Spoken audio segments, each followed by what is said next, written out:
ಸ್ವಲ್ಪ ಸ್ಪೆಷಲ್ ಏಕೆಂದರೆ ಇವತ್ತು ಭೀಮನ ಅಮಾವಾಸ್ಯೆ. ಸೊ ನಾನು ಬೇಗ ಎದ್ದು ಎಲ್ಲ ಕೆಲಸನೂ ಮುಗಿಸ್ಬಿಟ್ಟು ನನಗೆ ಸ್ವಲ್ಪ ಡೌಟ್ ಇತ್ತು, ಹಂಗಾಗಿ ಟಿ ವಿದು ಹೇಳ್ತಾರಲ್ಲ ಆಸ್ಟ್ರಾಲಜಿನ, ಅದಕ್ಕೋಸ್ಕರ ವೆಯ್ಟ್ ಮಾಡ್ತಾಯಿದ್ದೆ. ಸೊ ಈಗ ಕನ್ಫರ್ಮ್ ಆಯಿತು ನನಗೆ ಇವತ್ತೇ ಅಂತ. ಸೊ ಹಾಗಾಗಿ ಈ ಮಂತ್ಗೆ ಇವತ್ತು ಪೂಜೆಗೆ ಹೂವೆಲ್ಲ ತರಿಸ್ಬೇಕಿತ್ತು.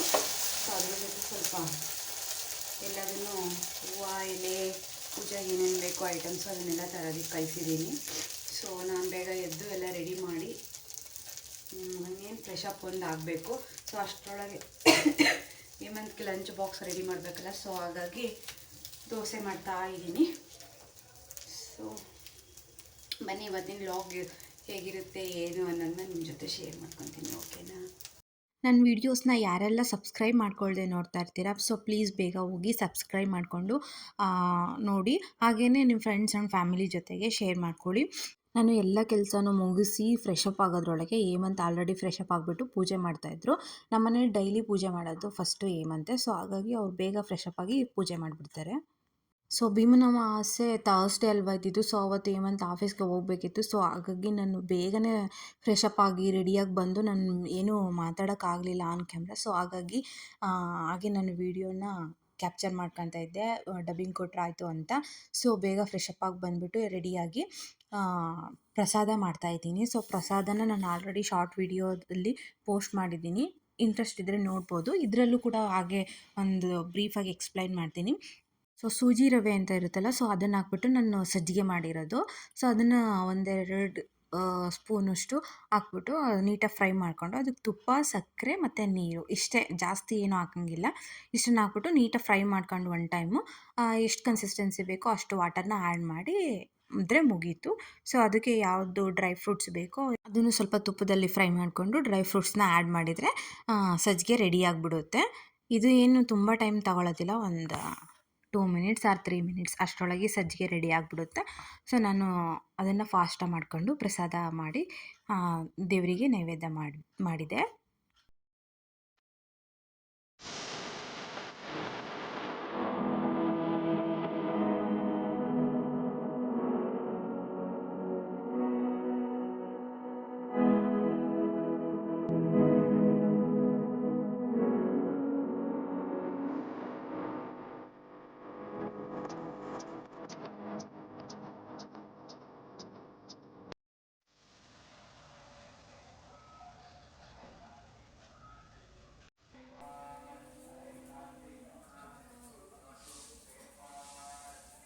ಸಾಯಿತು ಪೂಜೆನ, ಅದೇನು ಜಾಸ್ತಿ ನಾನು ವೀಡಿಯೋ ಮಾಡೋಕ್ಕೆ ಹೋಗಿಲ್ಲ.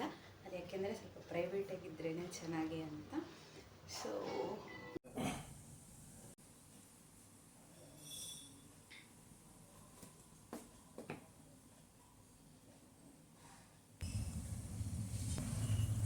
ಬಾಯ್ ಹೇಮಂತ್ ಹೋದ್ರು. ಸೊ ನಾನಿವಾಗ ಪ್ರಸಾದ ಮಾಡಿದ್ನಲ್ಲ, ಫಸ್ಟ್ ಇದನ್ನು ತಿನ್ಕೊಂಬಿಡ್ತೀನಿ, ಆಮೇಲೆ ತಿನ್ನೋಕ್ಕಾಗಲ್ಲ ಅಂತ ಫಸ್ಟ್ ಇದನ್ನು ತಿನ್ಕೊಂಬಿಡ್ತೀನಿ.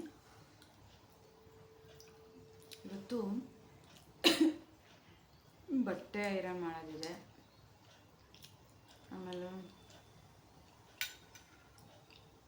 ಓಟ್ಸ್ ಬಾರ್ ಮಾಡಬೇಕು. ಓಕೆ ಗೈಸ್, ಇವಾಗ ಎಲ್ಲ ಮುಗೀತು. ಅಂದರೆ ಮಾಡಿ ಕುಡಿದು ರೆಸ್ಟ್ ಮಾಡಿ ಇದರಲ್ಲಿ ಇನ್ಸ್ಟಾಗ್ರಾಮಲ್ಲೆಲ್ಲ ಪೋಸ್ಟ್ ಮಾಡಿ ಸಖಿ ಜೊತೆ ಸ್ವಲ್ಪ ಹೊತ್ತು ಆಟ ಆಡಿ ನೆಕ್ಸ್ಟ್ ಮನೆಯದು ಮಾರ್ನಿಂಗ್ದೆಲ್ಲ ಕಿಚನ್ದೆಲ್ಲ ಕ್ಲೀನ್ ಮಾಡಿ ಇವಾಗ ಕೆಲಸ ಬಂದು ಓಟ್ಸ್ ಬಾರ್ ಮಾಡಬೇಕು. ಹಾಗೆಯೇ ಏನಂತಾರೆ, ಕಿಚನ್ ಕ್ಲೀನ್ ಮಾಡೋದಕ್ಕೆ ಸ್ಪ್ರೇ ಯೂಸ್ ಮಾಡ್ತೀವಲ್ಲ, ಅದನ್ನು ನಾನು ಮನೆಯಲ್ಲೇ ಮಾಡ್ಕೊತೀನಿ. ಸೊ ಅದನ್ನು ನಿಮ್ಮ ಜೊತೆ ಶೇರ್ ಮಾಡ್ಕೊತೀನಿ. ಬನ್ನಿ ಇವಾಗ ಫಸ್ಟ್ ಓಟ್ಸ್ ಬಾರ್ ಮಾಡೋದನ್ನ ಹೇಗೆ ಅಂತ ನೋಡೋಣ. ಓಕೆ, ನಾನು ಇವಾಗ ಓಟ್ಸ್ ಬಾರ್ ಮಾಡೋದಕ್ಕೆ 1-2 ಕಪ್ಪಷ್ಟು ಬೆಲ್ಲನ ಪಾಕಕ್ಕೆ ಇಡ್ತಾಯಿದ್ದೀನಿ. ಸೊ ಪಾಕಕ್ಕೆ ಇಟ್ಬಿಟ್ಟು ನಾನು ಸೈಡಲ್ಲಿ ಓಟ್ಸ್ನ ಫ್ರೈ ಮಾಡ್ಕೊತೀನಿ. ಓಟ್ಸು, ಶೇಂಗಾ, ಹಾಗೆಯೇ ಡ್ರೈ ಫ್ರೂಟ್ಸು ಇದಿಷ್ಟನ್ನು ಫ್ರೈ ಮಾಡ್ಕೊಂಬಿಟ್ಟು ಇದು ಪೌಡರ್ ಮಾಡ್ಕೋಬೇಕು. ಸೊ ಹಾಗಾಗಿ ಫ್ರೈ ಮಾಡ್ಕೊತಾ ಇದ್ದೀನಿ. ಶೇಂಗಾನು ಅಷ್ಟೇ ಒಂದು 3 ಕಪ್ಪಷ್ಟು ತೊಗೊಂಡಿದ್ದೀನಿ. 3 ಕಪ್ಪಿಗೆ ಓಟ್ಸ್ನ 1-2 ಕಪ್ ತೊಗೊಂಡಿದ್ದೀನಿ. ಸೊ ಪೌಡರ್ ಆಗೋಕ್ಕಿಂತ ಮುಂಚೆನೇ ನಾವು ಇದನ್ನೆಲ್ಲ ಫ್ರೈ ಮಾಡಿಕೊಂಡ್ರೆ ಪಾಕ ಹಾಕಿದ್ಮೇಲೆ ಜಾಸ್ತಿ ಫ್ರೈ ಮಾಡೋ ನೆಸೆಸಿಟಿ ಇರಲ್ಲ. ಆಮೇಲೆ ಏನು ಗೊತ್ತಾ, ಇದ್ರಲ್ಲಿ ಮಾಡಿದರೆ ಸ್ವಲ್ಪನೂ ಗೊತ್ತಾಗಲ್ಲ ನಾವು ಓಟ್ಸಲ್ಲಿ ಮಾಡಿದ್ದೀವಿ ಇದನ್ನ ಅಂತ, ಲಡ್ಡುನ. ಆ ಥರ ಟೇಸ್ಟಿಯಾಗಿರುತ್ತೆ. ಆಮೇಲೆ ಇದು ಏನಂತೆ ಕ್ರೇವಿಂಗ್ಸ್ ಆಗ್ತಾ ಇರುತ್ತಲ್ಲ ನಮಗೆ ಸ್ವೀಟ್ ತಿನ್ನಬೇಕು ಅದನ್ನು. ಸೊ ಅದು ಇದು ತಿನ್ನೋದ್ಕಿಂತ ಈ ಥರ ಓಟ್ಸಲ್ಲಿ ಮಾಡಿರೋದು ಇದರಿಂದ, ಮತ್ತು ಗ್ರೌಂಡ್ ನಟ್ಟು ಅದು ಏನು ಅಷ್ಟು ನಮಗೆ ಫ್ಯಾಟ್ ಆಗುತ್ತೆ ಅಂತ ಏನಿಲ್ಲ. So once in a while ಅಂತಾರಲ್ಲ, ಆ ಥರ ತಿನ್ಬೋದು, ಏನೂ ಆಗೋದಿಲ್ಲ. ಸೊ ಹಾಗಾಗಿ ತುಂಬ ಟೇಸ್ಟಿಯಾಗಿರುತ್ತೆ. ನಿಜವಾಗ್ಲೂ ನಂಬೋಕ್ಕೆ ಆಗೋದಿಲ್ಲ ನಾವು ಓಟ್ಸಲ್ಲಿ ಮಾಡಿದ್ದೀವಿ ಇದನ್ನ ಅಂತ. ಸೊ ಅದಕ್ಕೆ ನಾನು ಸ್ವಲ್ಪ ಇದನ್ನ ಏಲಕ್ಕಿದು ಎಸೆನ್ಸ್ ಹಾಕ್ತಾಯಿದ್ದೀನಿ. ನೀವು ಬೇಕಂದರೆ ಏಲಕ್ಕಿನ ಕುಟ್ಬಿಟ್ಟು ಹಾಕ್ಬೋದು. ನಾನು ಎಸೆನ್ಸ್ ಇದೆ ಅಂತ ಅದನ್ನೇ ಹಾಕಿದ್ದೀನಿ. ಸೊ ಪೌಡರ್ ಆದಮೇಲೆ ಪಾಕ ಮಾಡಿ ಇಟ್ಕೊಂಡಿರ್ತೀವಲ್ಲ ಅದನ್ನು ಅದಕ್ಕೆ ಹಾಕ್ಬಿಟ್ಟು ನೀಟಾಗಿ ಮಿಕ್ಸ್ ಮಾಡಿಕೊಂಡು ಒಂದು ಪ್ಲೇಟಿಗೆ ತುಪ್ಪ ಹಚ್ಬಿಟ್ಟು ಅದ್ರ ಮೇಲೆ ಇದನ್ನು ಮಿಕ್ಸ್ ಮಾಡಿರೋ ಇದನ್ನು ಪೌಡರ್ನೆಲ್ಲ ಪ್ಲೇಟ್ ಮೇಲೆ ಹಾಕ್ಕೊಂಡು ನೀಟಾಗಿ ಅದನ್ನು ಟ್ಯಾಪ್ ಮಾಡ್ಕೋಬೇಕು. ಒಂದು ಸ್ವಲ್ಪ ಇದು ತುಪ್ಪ ಎಲ್ಲ ಅಡ್ಜಸ್ಟ್ ಆಗೋದನ್ನು. ತುಪ್ಪ ಎಲ್ಲ ಅಡ್ಜಸ್ಟ್ ಆದಮೇಲೆ ನೀಟಾಗಿ ಉಂಡೆ ಕಟ್ಟೋಕ್ಕೆ ಬರುತ್ತೆ ಅದು. ಫಸ್ಟಿಗೆ ಮಾಡೋದಕ್ಕೆ ಹೋದಾಗ ಗೊತ್ತಾಗಲ್ಲ ಬೇಗ, ಮಾಡ್ತಾ ಮಾಡ್ತಾ ಗೊತ್ತಾಗುತ್ತೆ. ಸೊ ಅದು ಉಂಡೆ ಇದಕ್ಕೆ ಆಗಿರುತ್ತೆ ಅದು.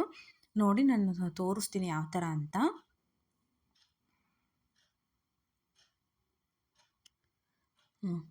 ಇಷ್ಟು ಉಂಡೆ ಆಯಿತು. ನನಗಿದೊಂದು ಏನಿಲ್ಲ ಅಂದರೂ ಒಂದು 15 ಡೇಸ್ ಆಗುತ್ತೆ. ನಾನು ಡೈಲಿ ಒಂದು ತಿನ್ನೋದಿಲ್ಲ, ಒಂದು ಹಾಫ್ ತಿಂತಾ ಇರ್ತೀನಿ. ಆಮೇಲೆ ಹೇಮಂತ್ ಓಟ್ಸ್ ಎಲ್ಲ ತಿನ್ನಲ್ಲ. ಇದು ಓಟ್ಸಲ್ಲಿ ಮಾಡಿಲ್ಲ ಅಂದರೆ ಏನೋ ಟ್ರೈ ಮಾಡ್ಬೋದು. ಸೊ ಅದನ್ನೆಲ್ಲ ಮಾಡಿಬಿಟ್ಟು ಎಲ್ಲ ಕ್ಲೀನ್ ಮಾಡೋದ್ರೊಳಗೆ ಸಖತ್ತು ಟಯರ್ಡ್ ಆಗಿತ್ತು.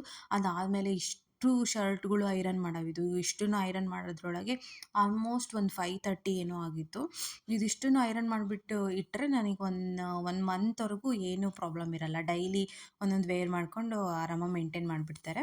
ಅದಾದಮೇಲೆ ಈವ್ನಿಂಗು ಸಖಿಯವ್ರ ಮನೆಯಲ್ಲಿ ಒಂದೇನೋ ಫಂಕ್ಷನ್ ಇಟ್ಕೊಂಡಿದ್ರು, ಸ್ಮಾಲ್ ಫಂಕ್ಷನ್ ಅವ್ರದ್ದು.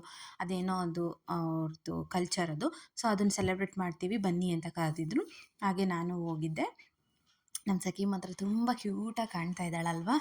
ಯಾರಿಗೆಲ್ಲ ಇವಳು ಕ್ಯೂಟಾಗಿ ಕಾಣ್ತಿದ್ದಾಳೆ ಅಂತ ಅನಿಸಿದರೆ ನಿಮಗೂ ಕೂಡ ಕಮೆಂಟ್ ಮಾಡಿ. ತುಂಬಾ ತರಲೆ ಆಗಿಬಿಟ್ಟಾಳೆ, ಸಿಕ್ಕಾಪಟ್ಟೆ ಮಾತಾಡ್ತಾಳೆ, ಒಂದು ಮಾತು ಕೇಳೋದು ಇಲ್ಲ. ಆದರೆ ಹೇಮಂತ್ ಹತ್ರ ತುಂಬ ಚೆನ್ನಾಗಿ ಇದನ್ನು ಮಾಡ್ತಾಳೆ. ಅದು ಫಂಕ್ಷನ್ ಎಲ್ಲ ಮುಗಿದಾದ್ಮೇಲೆ ಅಂಕಲ್ ಬಂದಿದ್ದಾರೆ ನಾನು ತೋರಿಸ್ತೀನಿ ಅಂತ ಮತ್ತೆ ಬಂದಿದ್ದಾಳೆ. ತುಂಬ ಇಷ್ಟ ಹೇಮಂತ್ ಅಂದರೆ ಅವಳಿಗೆ. ಇವತ್ತು ಕೂಡ ಕಾಲ್ ಮಾಡಿ ನನ್ನ ಅಂಕಲ್ ಜೊತೆ ಮಾತಾಡಬೇಕು ಅಂತ ಕೇಳ್ತಿದ್ಲು.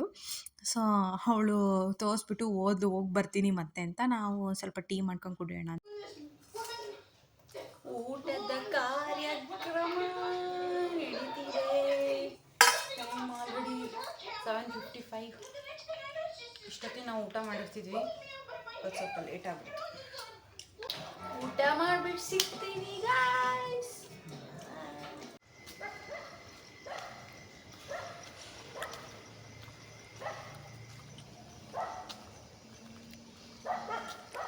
ಊಟ ಆಯಿತು, ಕ್ಲೀನಿಂಗ್ ಆಯಿತು, ನೆಕ್ಸ್ಟ್ ವಾಕಿಂಗ್. ನಾವು ಇವಾಗ ಜಿಮ್ ಬಿಟ್ಟಿರೋ ಕಾರಣ ನಾವು ಪಕ್ಕಾ ವಾಕ್ ಮಾಡೇ ಮಾಡ್ತೀವಿ. ಯಾವಾಗಲೂ ಒಂದು ಟೈಮ್ ಮಿಸ್ ಆಗುತ್ತೆ, ಅರ್ಪಿತರು ಬಂದಾಗ ಆವಾಗ ಅಷ್ಟೇ. ಅದು ಬಿಟ್ಟರೆ ನಾವು ಪಕ್ಕಾ ವಾಕ್ ಹೋಗ್ತೀವಿ. ಸೊ ಅವತ್ತು ಕೂಡ ವಾಕ್ ಹೋಗಿದ್ವಿ. ಸೊ ಈ ವ್ಲಾಗು ಸ್ವಲ್ಪನಾದರೂ ಇಷ್ಟ ಆಗಿದರೆ ಲೈಕ್ ಮಾಡೋದನ್ನ ಮರಿಬೇಡಿ. ಸಿಗ್ತೀನಿ ನೆಕ್ಸ್ಟ್ ವ್ಲಾಗಲ್ಲಿ. ಅಲ್ಲಿವರೆಗೂ take care, bye. Thank you for watching.